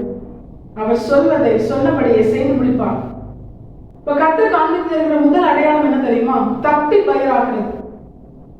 இந்த வார்த்தையே ஒரு காரியத்தை நமக்கு தெரியப்படுத்துகிறது. இப்ப நிறைய விதைகள் விதைக்கிறாங்க. அந்த விதை வளர்வது, அதை விதைத்தவர்களுக்கு விருப்பம் இல்லைன்னா அவங்க என்ன பண்ணுவாங்க, அது வளராதபடிக்கு அதை ஏதாவது செஞ்சுருவாங்க. அநேக செடிகள் வைக்கிறாங்கன்னா அந்த செடிகள் அந்த இடத்துல வளர்வது அவர்களுக்கு விருப்பம் இல்லைன்னா அவங்க என்ன பண்ணுவாங்க, இனி அது வளராதபடிக்கு ஒண்ணு அந்த இடத்துல மாத்துவாங்க, இல்ல அந்த செடியை என்ன பண்ணிடுவாங்க, அழிச்சிருவாங்க. அப்படி சேதப்படுத்தியும் அது வளரக்கூடாது என்று நினைத்தும் சில நேரங்கள்ல சில விதைகள், சில செடிகள், சில கிளைகள் அது என்ன ஆகும், அது வளரும், அது துளிர்க்கும், அது முளைக்கும். அப்படிப்பட்ட காரியத்தை தான் இந்த வார்த்தை உணர்த்துகிறது, தப்பி பயிராகிறது. இங்கே சத்துருக்கள் யூதேயா தேசத்தை முற்றுகை போடும் பொழுது அவர்களுக்கு தப்பி பயிராகிறதை இந்த வருஷத்துல நீ சாப்பிடுவ அப்படின்னு ஆண்டவர் சொல்றாரு. இது ஒரு அடையாளம். இதை யோசேப்பின் வாழ்க்கையிலும் பார்க்கலாம். சகோதரர்கள் அவனை கொலை செய்ய வேண்டும் என்று அவனை நெருங்கின பொழுது கர்த்தர் அந்த திட்டத்தை மாற்றுகிறார் ரூபனை கொண்டு. அதன் பிற்பாடு அவன் குழியிலே கிடந்து சாகாதபடிக்கு யூதாவை கொண்டு கர்த்தர் மறுபடியும் அவர்கள் திட்டத்தை மாற்றுகிறார். என்ன பண்றாங்க, இஸ்மவேலருக்கு விற்று போடுறாங்க. இந்த இடத்துல யோசேப்பு இருக்கக்கூடாது என்பதுதான் சகோதரர்களின் திட்டம், நோக்கம். அவனை கொல்லணும். ஆனா கர்த்தர் என்ன பண்றாரு, அவனை தப்பும்படியாய் அவனுக்கு கிருபை செய்கிறான். அவன் தப்பி பிழைக்கிறான். இப்படிப்பட்ட நிலையில இதை கேட்கிற நம்மோடு கூட கர்த்தர் பேசுகிறார். ஒருவேளை நம்முடைய வாழ்க்கை தப்பி பயிராகிற நிலையில இருக்கலாம், யோசேப்பை போல தப்பி பிழைக்கிற ஒரு நிலையில இருக்கலாம். சத்ருவால் ஏவப்பட்ட மனிதர்கள், சத்ருவால் ஏவப்பட்ட சூழ்நிலைகள், அந்தகார வல்லமைகள், பிசாசின் கிரியைகள் நம்மை கொல்லும்படியா, நம்முடைய ஜீவனை சேதப்படுத்தும்படியா அநேக காரியங்களை செய்யலாம். எவ்வளவு போராட்டங்கள், பிரச்சனைகள் நமக்கு எதிராக எழுந்து வரலாம். மற்றவர்களுடைய பார்வையில இந்த சூழ்நிலை இனி இவங்க எப்படி உயிர் வாழ போறாங்க அப்படிங்கிற ஒரு கேள்வி கூட நம்மை குறித்து மற்றவர்கள் பேசலாம். ஆனா அந்த நிலையில் இருக்கிற நம்மை பார்த்து கர்த்தர் சொல்கிறார், நீ தப்பி பிழைப்பாய். உன்னுடைய வாழ்க்கை சத்ருவின் திட்டத்தின்படியோ, சத்ருவினால் ஏற்பட்ட மனிதர்களோ, சூழ்நிலைகளோ, இவைகளின் திட்டத்தின்படியோ, உன்னுடைய தற்போதைய நிலையை கண்டு பேசுகிற சுற்றி இருக்கிற ஜனங்களின் வார்த்தைகளின்படியோ அது சேதப்படாது. உன்னுடைய வாழ்க்கையை இப்பொழுது நீ இருக்கிற எல்லா சூழ்நிலையிலிருந்து உன்னை தப்புவித்து உன்னை பிழைக்கும்படியாக செய்வேன், உன்னை பயிராக செய்வேன் என்று கர்த்தர் சொல்கிறார். பிரயோஜனங்களாக நம்மை பார்த்தால் கர்த்தர் சொல்கிறார், ஒருவேளை உன் வாழ்க்கை இப்படிப்பட்ட ஒரு நிலையில் இருக்கலாம், ஆனா உன்னை நான் தப்புவிக்க பண்ணுவேன். யோசேப்பை கர்த்தர் தப்புவித்தார், தப்பி பிழைக்க செய்தார், தப்பி பயிராக செய்தார். அவனுக்குரிய கிரியைகளை அவன் வாழ்க்கையில அவன் நடப்பிக்கும்படியே கர்த்தர் கிருபை செய்தார். அவன் ஜீவனோடு இருந்தான். இப்படிப்பட்ட ஒரு நிலையில் இருக்கிற நம்மை பார்த்து கர்த்தர் சொல்கிறார், ஒருவேளை உன் ஜீவனை சேதப்படுத்தும்படியால் எந்த காரியங்கள் உனக்கு எதிராக இருந்தாலும் உன் ஜீவனை சேதப்படுத்த முடியாதபடிக்கு கர்த்தர் உன்னை தப்பி பிழைக்க செய்கிறாரே, ஆனால் அந்த கர்த்தர் உன்னை பார்த்து சொல்கிறார், உன்னை தப்பி பிழைக்க செய்த தேவன் உன் வாழ்க்கையில உன்னை மறுபடியும் கீழே வேர் பற்றி கனி கொடுக்க வைக்க அவர் போதுமானவராக இருக்கிறார். ஏன்னா சேனைகளின் கர்த்தரின் வைராக்கியம் இதை செய்து முடிக்கும். இரண்டாவதாய் கர்த்தர் காண்பித்ததற்கு அடையாளம் என்ன தெரியுமா? தானாய் பயிராகிறது. தானாய் பயிராகிறதுனா அந்த பயிர் முளைக்கும்படியால் யாரும் எந்த ஒரு காரியத்தையும் செய்யல, விளைக்கல, அதற்கு நீர் பாய்ச்சல, அது விளைக்கும்படியால் அதற்கு உரமோ எந்த ஒரு காரியமும் அதற்கு போடல.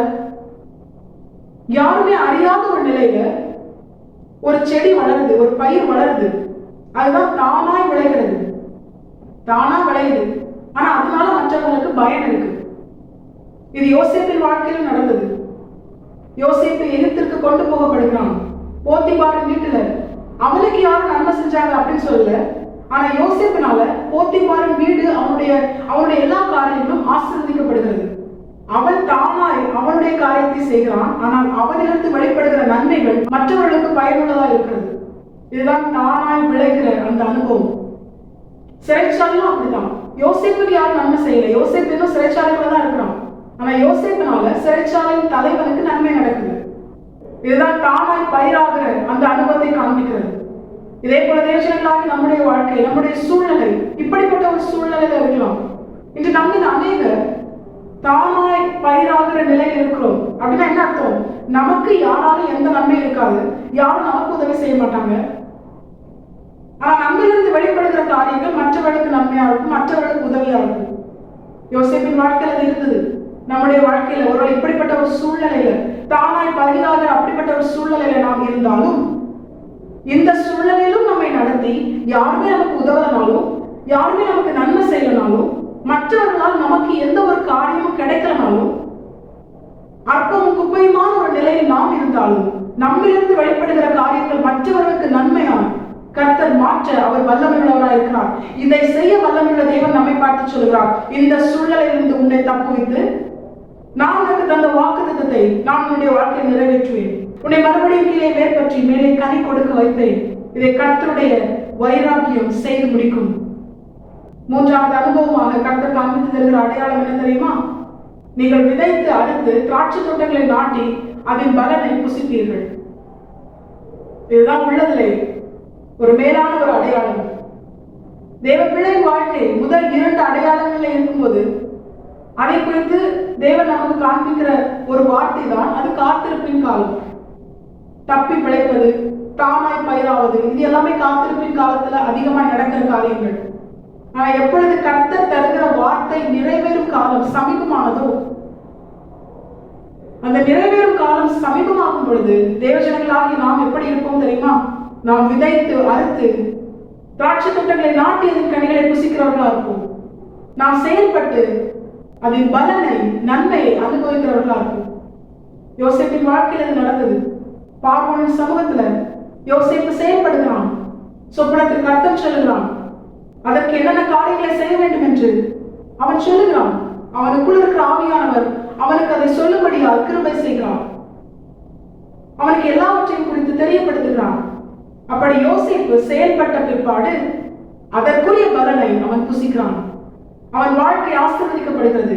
அவன் கர்த்தருக்குள்ளே வேர் பற்றி அவனுடைய வாழ்க்கை கனி உள்ளதாய் பலன் உள்ளதாய் அவனும் ஆசீர்வதிக்கப்பட்டு அவன் மற்றவர்களுக்கும் ஆசீர்வாதமாய் மாற்றப்படுகிறான். இதே போலதான் தேவஜனங்களாகி நம்முடைய வாழ்க்கையில் ஒருவேளை இந்த முதல் 2 அனுபவங்கள் நம்முடைய வாழ்க்கையில் இருக்குமே ஆனால் நாம் இப்பொழுது காத்திருக்கிற காலத்தில் இருக்கிறோம் என்ற அர்த்தம். ஆனா இந்த கடைசி அனுபவம் அது எதை உணர்த்துகிறது தெரியுமா? நாம் சுதந்திரிப்பதற்கு அருகிலே, தேவனால் குறிக்கப்பட்ட ஏற்ற காலத்திற்கு அருகிலே வந்துவிட்டோம் என்ற அர்த்தம். இப்பொழுது நாம் செயல்படுகிறோம், நாம் விதைக்கிறோம், நாம் திராட்சை தோட்டங்களை நாட்டுகிறோம். அது எதை உணர்த்துகிறது? கர்த்தர் நமக்கென குறித்த காரியங்களை நாம் செய்து கொண்டே இருக்கிறோம். கர்த்தரை நம்பி செய்கிறோம். கர்த்தரை நம்பி நன்மை செய், தேசத்தில் குடியிருந்த சத்தியத்தை மேய்ந்து கொண்ட வசனத்தின் பிரகாரம் தேவஜனங்களாகி நாம் இப்பொழுது செயல்படுகிறோம். அப்படிப்பட்ட நிலையில் இருக்கிற நம்மை பார்த்து கர்த்தர் சொல்கிறார், இது உனக்கு ஒரு அடையாளம். எதற்காக தெரியுமா? நீ செயல்பட்ட அந்த எல்லா காரியங்களுக்கும் பலனாக நான் உனக்கு தந்த ஆசீர்வாதத்தை நீ சுதந்திரித்துக் கொள்வாய். இவ்வளவு நாட்கள் நான் உன்னை எனக்குள்ளே வேர்பற்றும்படி கிருபை செய்தேன். நான் உன்னை எனக்குள்ளே வேர்பற்றும்படி உன்னை உருவாக்கினேன். இப்பொழுது நான் உன்னை ஆசீர்வதிக்கும்படியான குறித்த காலம், ஏற்ற காலம், அதற்கு நீ சமீபமாய் வந்துவிட்டாய். இனி உன்னுடைய வாழ்க்கையில நான் உன்னை ஆசீர்வதிப்பேன். உன்னை மறுபடியும் வேர்பற்ற செய்த நான் உன்னை கனி கொடுக்கவும் செய்வேன். உன்னை நான் ஆசீர்வதித்து உன்னை மற்றவர்களுக்கு ஆசீர்வாதமாய் மாற்றுவேன் என்று கர்த்தர் வாக்குப்படுகிறார். சேனைகளின் கர்த்தருடைய வைராக்கியம் இதை செய்து முடிக்கும். தேவஜனங்களாகி நாம் கேட்ட இந்த 3 அடையாளங்களின் பிரகாரம் நம்முடைய வாழ்க்கையில கர்த்தர் தாம் தந்த நிச்சயமா செய்வேன். ஏன்னா இந்த அடையாளத்துக்கு உட்பட்டதுதான் எல்லாருடைய வாழ்க்கையுமே. யோசேப்பின் வாழ்க்கையில அந்த அடையாளத்தை அப்படியே நாம் பார்க்கலாம். இதே போல நாம் ஒவ்வொருவருடைய வாழ்க்கையிலும் கர்த்தர் தாம் தந்த வாக்குத்தத்தத்தை நிறைவேற்ற போதுமானவராக இருக்கிறார். அவர் உண்மை உள்ளவராக இருக்கிறார். அதனால்தான் இந்த வசனத்தை நாம் கேட்கும்படியாக அவர் நம்மோடு கூட பேசி நம்மை பலப்படுத்துகிறார். நாம் சொன்னபடி நிச்சயமா இந்த வசனத்தை நம்முடைய வாழ்க்கையை நிறைவேற்றி நம்மை உயர்த்தி நம்மை அவர் மகிமைப்படுவார். இதை தியானிக்கும் பொழுது தேவஜனங்களாகி நம்முடைய இருதயம் ஒரு காரியத்தை குறித்து சிந்திக்க ஆரம்பிக்கும். அதுதான் இவ்வளவு பெரிய ஒரு மேலான ஆசீர்வாதத்தை, வாக்குத்தத்தத்தை நாம் சுதந்திரிக்க வேண்டுமானால் கர்த்தர் இடத்தில் எதிர்பார்க்கிற காரியம் என்ன? கர்த்தர் எனக்கு தருகிற கட்டளை என்ன? அதை இந்த வசனத்தின் துவக்கம், வாக்குத்தத்தத்தின் துவக்கத்துல கர்த்தர் தெளிவாய் சொல்கிறார். அதுதான் யூதா வம்சத்தாரில் தப்பி வீழ்ந்திருக்கிறவர்கள் மறுபடியும் கீழே வேர் பற்றி மேலே கனி கொடுப்பார்கள். இங்கே கர்த்தர் ஒரு ஜன கூட்டத்தை குறித்து சொல்கிறார். அவர்கள் தான் யூதா வம்சத்தார். யூதா வம்சத்தார் என்பதை எதை உணர்த்துகிறது? தெரிந்து கொள்ளப்பட்ட தேவஜனம். ஆண்டவராகிய இயேசு கிறிஸ்து வெளிப்படும்படியாய் பிதாவாகிய தேவனால் தெரிந்து கொள்ளப்பட்ட ஒரு கோத்திரம் தான் யூதா கோத்திரம். சிம்பிளா புரியுற மாதிரி சொல்லணும், இந்த இடத்துல ஆண்டவர் தெரிந்து கொள்ளப்பட்ட தேவ ஜனத்தை தான் யூதா என்று குறிப்பிடுகிறார். அதிலும் கர்த்தர் யூதா வம்சத்தார் மறுபடியும் கீழே வேர் பற்றி மேலே கனி கொடுப்பார்கள் என்று சொல்லவில்லை. தெரிந்து கொள்ளப்பட்ட தேவ ஜனத்திலும் ஒரு குறிப்பிட்ட ஜனத்தை கர்த்தர் இங்கே சொல்லுகிறார். அவர்கள் தான் யூதா வம்சத்தாரில் தப்பி வீழ்ந்திருக்கிறவர்கள். அப்ப இந்த வாக்குத்தத்தம் எல்லா தெரிந்து கொள்ளப்பட்ட தேவ ஜனத்திற்கும் உரியதல்ல. இந்த வாக்குத்தத்தம் தெரிந்து கொள்ளப்பட்ட தேவ ஜனத்துல யாரு கர்த்தருக்கு என தப்பி வீழ்ந்திருக்கிறார்களோ அவர்களுக்கு தான் இந்த வாக்குத்தத்தத்தின் ஆசீர்வாதங்கள் கொடுக்கப்படுகிறது. அவர்கள் வாழ்க்கையில தான் சேனைகளின் கர்த்தருடைய வைராகியம் அதை செய்து முடிக்கும். இப்ப யார் இந்த தப்பி வீழ்ந்திருக்கிற ஜனங்கள்?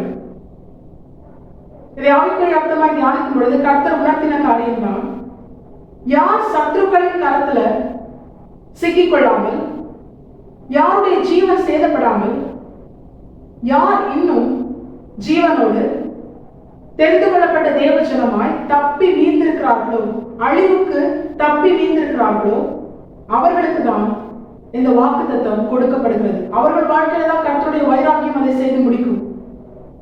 இதை தியானிக்கும் பொழுது கர்த்தர் வேதத்திலிருந்து காண்பித்து தந்த ஒரு பரிசுத்தவான் தான் நோவா. உலகமே அழியும் பொழுது கர்த்தர் நோவாவையும் அவன் குடும்பத்தாரையும் பேழைக்குள்ளே வைத்து பத்திரமாய் காத்துக் கொண்டார். அதன் பிற்பாடு அவர்கள் பல்கி பெருகி பூமியை நிரப்பும்படியால் கர்த்தர் கிருபை செய்தார். இப்பொழுது இந்த வசனத்தோடு ஒப்பிட்டு பார்க்கும் பொழுது நோவாவும் அவன் குடும்பமும் தப்பி வீழ்ந்த தேவ ஜனம், தேவனால் தெரிந்து கொள்ளப்பட்ட ஜனம். அவர்கள் தப்பி வீழ்ந்திருக்கிறார்கள். இந்த முழு உலகத்திலும் நோவாவும் அவன் குடும்பமும் மட்டுமே தப்பி வீழ்ந்திருக்கிறது. அவர்களை கர்த்தர் தெரிந்து கொண்டார் தமக்காக. அதன் நிமித்தம் அவர்களை தப்பி வீழ்ந்திருக்கும்படியாய் கர்த்தர் கிருபை செய்தார். இதுல இன்னொரு சத்தியத்தையும் கர்த்தர் நமக்கு தெரியப்படுத்துகிறார். அதுதான் கர்த்தர் யார் யாரை தப்பி வீழ்ந்திருக்கும்படியாய் சித்தம் கொள்கிறாரோ அவர்கள் மட்டுமே தப்பி வீழ்ந்திருக்க முடியும்.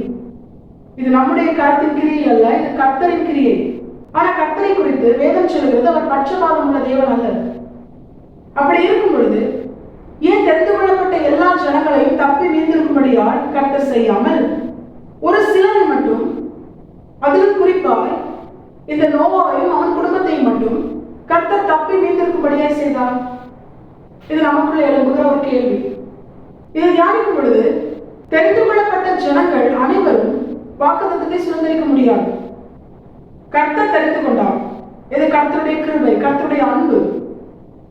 ஆனால் தெரிந்து கொள்ளப்பட்ட தேவஜனம் தப்பி வீழ்ந்திருக்க வேண்டுமானால், பிற்பாடு அவர்கள் ஜீவன் கர்த்தரால் பாதுகாக்கப்பட வேண்டுமானால், இம்மையிலும் மறுமையிலும் பாதுகாக்கப்பட வேண்டுமானால், எப்படி நோவாவின் வாழ்க்கையில அவனிடத்திலிருந்து வெளிப்பட்ட நன்மையான சுபாவங்கள் இந்த முழு உலகத்தையும் கர்த்தர் அழிக்கும்படியால் அவர் சித்தம் கொண்ட பொழுது நோவாவும் அவன் குடும்பமும் தப்பி வீழ்ந்திருக்கும்படியால் அவர்களை பாதுகாக்க கர்த்தர் அவர்களை தெரிந்து கொண்டாரோ, அதே போல தேவஜனங்களாகி நம்முடைய வாழ்க்கையில நோவாவிடத்தில் காணப்பட்ட சுபாவங்கள் காணப்பட்டால் மட்டுமே இனிவரும் அழிவுக்கு இம்மையிலும் மறுமையிலும் தேவஜனங்களாகி நாம் கர்த்தரால் பாதுகாக்கப்படுவோம்.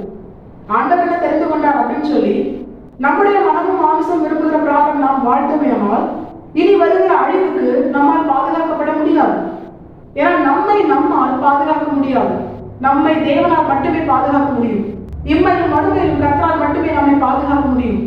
நோவா தன்னுடைய நன்மையான சுபாவங்களை தங்களுடைய வாழ்க்கையில் வெளிப்படுத்த வேண்டும். அப்படி நோவாவின் வாழ்க்கையில கர்த்தர் நமக்கு காண்பித்து தருகிற அந்த நன்மையான சுபாவங்கள் என்ன அப்படின்னு நம்ம தியானிக்கும் பொழுது எடுத்துக்கொள்வோம். ஆதியாகமத்தின் புஸ்தகம் அதனுடைய 6ஆம் அதிகாரம் அதனுடைய 8வது வசனமும் 9வது வசனமும் 22வது வசனமும். நோவாவுக்கோ கர்த்தருடைய கண்களில் கிருபை கிடைத்தது. நோவாவின் வம்ச வரலாறு. நோவா தன் காலத்தில் இருந்தவர்களுக்குள்ளே நீதிமானும் உத்தமனுமாய் இருந்தான். நோவா தேவனோடு சஞ்சரித்துக் கொண்டிருந்தான். நோவா அப்படியே செய்தான். தேவன் தனக்கு கட்டளையிட்டபடியெல்லாம் அவன் செய்து முடித்தான். அதே ஆதியாகமத்தின் புஸ்தகம் 7வது அதிகாரம் அதனுடைய 5வது வசனம். நோவா தனக்கு கர்த்தர் கட்டளையிட்டபடியெல்லாம் செய்தான். இந்த வசனங்கள் நோவாவின் வாழ்க்கையில வெளிப்பட்ட நன்மையான சுபாவங்களை நமக்கு தெளிவாய் காண்பித்து தருகிறது. நோவை குறித்து வேதம் சொல்கிறது, நோவா தெரிந்து கொள்ளப்பட்டவன் தான். நோவாவின் வாழ்க்கையில வெளிப்பட்ட முதல் நன்மையான சுபாவம் என்ன தெரியுமா? அவன் கிருபை பெற்றவனாக இருந்தான். நோவாவுக்கோ கர்த்தருடைய கண்களில் கிருபை கிடைத்தது. இதை தியானிக்கும் பொழுது தேவஜனங்களாகி நாம் நினைக்கிற ஒரு காரியம், எனக்கும் ஆண்டவர் கிருபை தராரே, ஒவ்வொரு நாளும் காலைதோறும் அவருடைய கிருபை புதிதா இருக்கிறது அப்படின்னு நமக்கு தோணும். ஆனா வேதம் சொல்லுகிறது, எந்த ஒரு மனுஷன் கர்த்தரால் கொடுக்கப்படுகிற கிருபையை பெற்றுக்கொண்டு கர்த்தருடைய சித்தத்தை நிறைவேற்றாமல் தன்னுடைய இஷ்ட பிரகாரம் மனமும் மாமிசம் விரும்புகிற பிரகாரம் வாழ்கிறானோ அவன் கர்த்தரால் கொடுக்கப்படுகிற கிருபையை போக்கடிக்கிறான், வீணாக்குகிறான். ஆனா இந்த இடத்துல நோவாவுக்கு கிருபை கொடுக்கப்படுகிறது. நோவாவோ கர்த்தர் தன்னை குறித்து வைத்திருக்கிற அவருடைய சித்தத்தை ஒன்றும் தவறாமல் அவன் செய்து முடிக்கிறான். இதே போலதான் தேவஜனங்களாக நம்முடைய வாழ்க்கையில தெரிந்து கொள்ளப்பட்ட எல்லாருக்கும் கிருபை கொடுக்கப்படுகிறது. ஆனா தப்பி நீந்திருக்க வேண்டுமானால், இம்மையிலும் மறுமையிலும் கர்த்தரால் அழிவுக்கு தப்பு வைக்கப்பட வேண்டுமானால் நமக்கென கொடுக்கப்படுகிற கிருபையை வீணாக்காமல் கர்த்தர் எதற்காக கிருபை கொடுக்கிறாரோ அதை அறிந்து கர்த்தருடைய சித்தத்தை நாம் நிறைவேற்றுகிறவர்களா இருக்கணும். கர்த்தர் எதற்காக கிருபை கொடுக்கிறார்? கர்த்தருடைய சித்தத்தை, கர்த்தருடைய விருப்பத்தை நிறைவேற்ற. சும்மா நமக்கு தோன்றதெல்லாம் செய்யல. கர்த்தருடைய சித்தத்தை நிறைவேற்ற கர்த்தர் கிருபை கொடுக்கிறார். அப்படி கர்த்தரிடத்திலிருந்து கிருபையை பெற்றுக்கொண்டு கர்த்தருடைய சித்தத்தை நிறைவேற்றாமல் இருந்தோமே ஆனால் நாம் கர்த்தரால் கொடுக்கப்படுகிற கிருபையை போக்கடிக்கிறோம், வீணாக்குகிறோம். அந்த மனுஷன் தப்பி பிழைப்பதில்லை. அந்த மனுஷன் தப்பி மீந்திருக்கிற அந்த ஜனக்கூட்டத்திற்குள்ளே சேருவதும் இல்லை. இம்மையிலும் மறுமையிலும் வருகிற அந்த அழிவுக்கு அவன் கர்த்தரால் பாதுகாக்கப்படுவதும் இல்லை. கர்த்தர் சொல்கிறார், நோவாவுக்கோ கர்த்தருடைய கண்களில் கிருபை கிடைத்தது. கர்த்தரால் கொடுக்கப்பட்ட கிருபையை நோவா சரியாய் பயன்படுத்தினான், பிரயோஜனப்படுத்தினான். கர்த்தரின் பிரியத்தை செய்து மீண்டும் மீண்டும் கர்த்தருடைய கண்களில் நோவாவுக்கு கிருபை கிடைக்கும்படியால் கர்த்தருடைய பிரியத்தை, கர்த்தருடைய விருப்பத்தை அவன் நிறைவேற்றினான். தேவஜனங்களாகி நாம் எதற்காக கிருபை கொடுக்கப்படுகிறதோ அதை அறிந்து செயல்பட்டோமையானால் நமக்கென தேவன் தருகிற கிருபையை அவர் நிறுத்தாமல், அவர் மறக்காமல், தாவீதுக்கு நான் நிச்சயமான கிருபையை கொடுப்பேன் என்று அவர் வாக்கு பண்ணினாரே, இதே போல தேவஜனங்களாகி நமக்கும் தலைமுறை தலைமுறையாய் கர்த்தர் கிருபை செய்வது அதிக நிச்சயம். இரண்டாவது நோவின் வாழ்க்கையில் வெளிப்பட்ட நன்மையான சுபாவம் என்ன தெரியுமா? அவன் நீதிமானா இருந்தான். நோவின் காலத்துல எல்லா ஜனங்களும் பாவம் செஞ்சாங்க. ஆனா நோவை குறித்து கர்த்தர் சொல்கிறார், அவன் நீதிமானா இருந்தான். கர்த்தரை சொல்கிறார். வேதம் நமக்கு தெளிவாய் காண்பிக்கிறது, நாமும் நீங்களும் நீதிமான்கள் அல்ல. ஆனா ஆண்டவராக இயேசு கிறிஸ்துவை குறித்து அறிகிற அறிவினால் என்னை உங்களை கர்த்தர் நீதிமானாய் மாற்றி இருக்கிறார். தேவஜனங்களாகி நாம் கர்த்தரின் பார்வையில நீதிமான்களாய் வாழ வேண்டுமானால் வேதம் அநேக காரியங்களை நமக்கு தெரியப்படுத்துகிறது. ஆனா இன்று பிரதானமாய் கர்த்தர் நமக்கு காண்பித்து தருகிற சத்தியம், நானும் நீங்களும் கர்த்தரை குறித்து அறிகிற அறிவினால் பெருகுகிறவர்களா இருக்கணும். இன்னைக்கு எல்லாருமே உலக அறிவு, தேவையில்லாத அருவருப்பு, இவைகளை குறித்து அறிவதில் அவங்க என்ன பண்றாங்க? ரொம்ப ஆர்வமா இருக்காங்க. கர்த்தரை குறித்து அறிகிற அறிவு அவங்களுக்கு வீணா இருக்கு, பைத்தியமா இருக்கு, அது போர் அடிக்குது. ஆனா கர்த்தர் சொல்கிறார், நோவாவோ கர்த்தரின் பார்வையில நீதிமானா இருக்கான். இப்ப நானும் நீங்களும் கர்த்தரின் பார்வையில நீதிமானா இருக்கணும்னா என்னுடைய உங்களுடைய நீதியான கிரியைகள் கர்த்தருக்கு முன்பாக அழுக்கான கந்தியா இருக்கிறது. அப்ப கர்த்தருக்கு முன்பாக நாம் நீதிமான்களாய் காணப்பட வேண்டுமே ஆனால் இயேசு கிறிஸ்துவை குறித்த அறிவிலே தேவஜனங்களாகி நாம் பெருகுகிறவர்களா இருக்கணும். அவரை குறித்து அறிந்து கொள்ளணும். இயேசு கிறிஸ்துவை குறித்து அறிந்து கொள்ள வேண்டுமானால் கர்த்தர் நமக்கு எழுதி கொடுத்த இந்த வேதத்தை அவர் நமக்கு தந்த அவருடைய ஆவியானவரின் உதவியோடு நாம் வாசித்தோமையானால், அதை தியானித்தோமையானால் ஆண்டவராக இயேசு கிறிஸ்துவை, நம்முடைய ஆத்தும மனவாழ்வை குறித்து அவர் நமக்கு தெளிவாய் காண்பித்து தருவார். அவரை குறித்து நமக்கு கற்றுத் தருவார். அப்படி ஆண்டவராக இயேசு கிறிஸ்துவை குறித்து அறிகிற அறிவினால் நானும் நீங்களும் நீதிமான்களாய் மாற்றப்பட வேண்டும். மூன்றாவது முதலாவது நோவாய் குறித்து வேதம் சொல்கிறது, அவன் உத்தமனாய் இருந்தான் என்று. உத்தமன் என்கிற வார்த்தை யாராலும் குற்றம் சாட்ட முடியாத அப்படிப்பட்ட ஒரு நிலையில் வாழ்கிற அனுபவம். இந்த தேவஜனங்களாகி நாம் நம்மை சூழ்ந்திருக்கிற ஜனங்களாம் குற்றப்படுத்தப்படுகிற நிலையில் இருக்கிறோமா, இல்லைன்னா யாராலையுமே குற்றப்படுத்த முடியாத நிலையில் இருக்கிறோமா? தேவஜனங்களாகி நம்மை கர்த்தர் அப்படித்தான் எதிர்பார்க்கிறார். உத்தமமான ஒரு வாழ்க்கை. 99 வயதுல ஆபிரகாமை பார்த்து கர்த்தர் சொல்கிறார், நீ சுதந்திரிக்கும் காலம் சமீபமா இருக்கிறதுனால நீ எனக்கு முன்பாக நடந்து கொண்டு உத்தமனாயிரு. உத்தமம் கர்த்தர் பிரியப்படுகிற ஒரு காரியம். ஒருவேளை தேவஜனங்களாகி நம்மை கர்த்தருக்கு பிரியமாய் வாழ்கிறது நிமித்தம் அநேகர் குற்றப்படுத்தலாம். ஆனா அது கர்த்தரின் பார்வையில பிரியமா இருக்கு. ஏன்னா சாத்ராக், மேஷாக், ஆபேத்நேகோ கர்த்தர் நிமித்தம் அவர்கள் குற்றப்படுத்தப்பட்டார்கள். கர்த்தர் சொல்றாரு, நீ வணங்கக்கூடாது, பிரமாணம் அதுதான். அது நிமித்தம் பொற்சிலையை வணங்காமல் அவர்கள் நின்றது நிமித்தம் மற்றவர்கள் குற்றப்படுத்துறாங்க. அதனால அவங்க ஜீவன் எந்த விதத்திலும் சேதப்படலை. ஏன் தெரியுமா? அவங்க பரலோகத்தின் தேவனை பிரியப்படுத்தினாங்க. தங்களுடைய வாழ்க்கையில கர்த்தருக்காக உத்தமமாய் வாழ்ந்தாங்க. அப்படிப்பட்ட ஒரு வாழ்க்கை அக்னி சூளையும் அவர்களை சேதப்படுத்தாதபடிக்கு அவர்களை மற்றவர்கள் கண்களுக்கு முன்பாக பிரமிப்பாக நிறுத்தினது. இதே போலதான் தேவஜனங்களாக நம்முடைய வாழ்க்கையில கர்த்தர் நிமித்தம் நம்மை குற்றப்படுத்தினால் அதற்கு பதில் கர்த்தர் கொடுப்பார். சாத்ராக், மேஷாக், ஆபேத்நேகோவோடு இந்த தேவன் இன்றும் ஜீவனோடு இருக்கிறார். இன்றும் அதை செய்ய அவர் வல்லவராக இருக்கிறார். அவருடைய வல்லமை எப்பொழுதும் இரட்டிப்பாய் வெளிப்படும். இப்ப நம்மை அநியாயமான காரியத்தை யாரும் குற்றப்படுத்தக்கூடாது. அப்படிப்பட்ட ஒரு நிலையில தேவஜனங்களாக நானும் நீங்களும் உத்தமர்களாய் வாழணும். இது கர்த்தர் நம்மிடத்தில் எதிர்பார்க்கிற காரியம். இது நோவாவின் வாழ்க்கையில் இருந்தது. அவனை யாராலும் எந்த காரியத்திலையும் குற்றப்படுத்த முடியாது. அவன் கர்த்தருக்காக வாழ்ந்தவன். நாம் கர்த்தரை பார்வையில உத்தமர்களாய் வாழ வேண்டும். 4வதாய் கர்த்தர் நமக்கு காண்பித்து தருகிற காரியம் என்ன தெரியுமா? அவன் தேவனோடு சஞ்சரித்தான். அவன் கர்த்தரோடு கூட வாழ்கிற ஒரு அனுபவத்தில் இருந்தான். எப்பொழுதுமே நோவோடு கூட கர்த்தர் இருந்தான். இதே போலதான் தேவஜனங்களாக நம்முடைய வாழ்க்கையிலும் எப்பொழுதுமே கர்த்தரின் பிரசனத்தை சுமக்கிற அவருடைய உடன்படிக்கை பற்றியா இருக்கணும். அவர் நமக்குள்ளே இருக்கணும், நம்மோடு கூட இருக்கணும். சிம்பிளா சொல்லணும், தேவஜனங்களாகி நாம் பரிசுத்தமுள்ள தேவன் நமக்குள்ளே நம்மோடு கூட இருக்கத்தக்கதாய், கர்த்தரோடு கூட சஞ்சரிக்கத்தக்கதாய் நாம் பரிசுத்தமுள்ள ஒரு வாழ்க்கை வாழணும். கர்த்தரை நம்மிடத்தில் எதிர்பார்க்கிறார். இது நோவின் வாழ்க்கையில் வெளிப்பட்டது. தேவஜனங்களாகி நாம் எப்பொழுதும் கர்த்தரோடு சஞ்சரிக்கிற ஒரு அனுபவத்தை, அந்த மேலான பாக்கியத்தை, அவருடைய பிரசனத்தை சுமக்கிறவர்களால் நாம் வாழ்ந்தோமையானால் கர்த்தர் நமக்கு தந்த வாக்குத்தத்தத்தை நம்முடைய வாழ்க்கையில் நிறைவேற்றும்படியால் அவருக்கு என தப்பி மீதமாய் அவரால் வைக்கப்பட்ட தேவஜனங்களால் அவர் நம்மை ஆசீர்வதிப்பார். இம்மையிலும் மறுமையிலும் வருகிற அழிவுக்கு அவர் நம்மை பாதுகாப்பார். கடைசியாக நோவாவின் வாழ்க்கையில் இருந்த கர்த்தர் நமக்கு காண்பித்து தருகிற காரியம் என்ன தெரியுமா? அவன் கர்த்தர் சொல்வதை செய்து முடித்தான். கர்த்தர் சொல்வதை எல்லாவற்றையும் அப்படியே செய்து முடித்தான். தன்னுடைய சுய சித்தம், விருப்பம் எதற்குமே அவன் இடம் கொடுக்கிறது. தன்னுடைய சித்தம், விருப்பம் மட்டுமல்ல, தன்னை சூழ்ந்திருக்கிறவருடைய ஆலோசனைக்கும் விருப்பத்திற்கும் சித்தத்திற்கும் நோவா இடம் கொடுக்கிறது. இதுதான் கர்த்தர் நம்மிடத்திலும் எதிர்பார்க்கிறார். தேவஜனங்களாகி நாம் நீங்களும் இந்த கடைசி காலத்துல நம்முடைய சுய விருப்பத்திற்கும் சுய நினைவுகளுக்கும் திட்டங்களுக்கும் சித்தங்களுக்கும் நம்மை சூழ்ந்திருக்கிற ஜனங்களுடைய விருப்பங்களுக்கும் ஆலோசனைகளுக்கும் இடம் கொடுக்காமல் கர்த்தருடைய ஆவியானவர் நமக்குள் இருந்து அவர் நமக்கு கர்த்தருடைய வார்த்தையை காண்பித்து தந்து கர்த்தர் நம்மோடு கூட பேசுகிற அந்த காரியங்களுக்கு நாம் முழுமையாய் செவி கொடுத்து அதன்படியே செய்து முடிக்க வேண்டும். கர்த்தர் செய் என்று சொல்கிறாரா, அதை செய்து முடிக்கணும். கர்த்தர் செய்யாது என்று சொல்கிறாரா, அதை செய்யக்கூடாது. நோவா கர்த்தர் சொன்னபடி எல்லாம் செய்தான். கர்த்தர் என்ன சொல்கிறாரோ அதை தேவஜனங்களாகி நாமும் அப்படியே செய்ய வேண்டும்.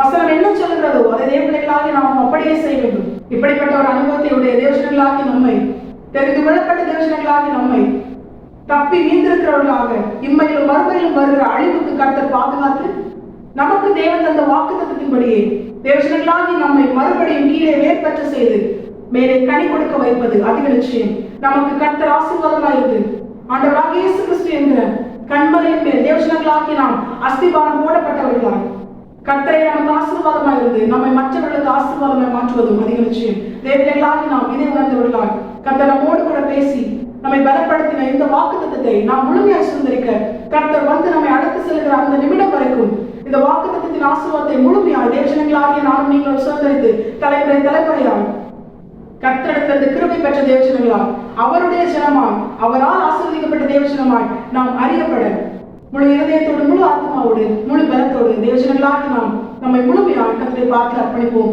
கர்த்தர் தாம் சொன்னபடியே தேவஜனங்களாகி நம்மை ஆசீர்வதித்து நம்மிலே சர்வ வல்லமையுள்ள தேவன் இன்மையிலும் மறுமையிலும் மகிமைப்படுவது அதிக நிச்சயம். கர்த்தர் தாம் இந்த வசனத்தை கேட்ட நம் அனைவரையும் ஆசீர்வதித்து வழிநடத்துவாராக. கர்த்தரை பரிசுத்த நாமம் மட்டுமே மகிமைப்படுவதாக. மாரநாதா இயேசு வருகிறார். ஆயத்தமாகவும் பிரயாயத்தப்படுத்துவோம். ஆமென்.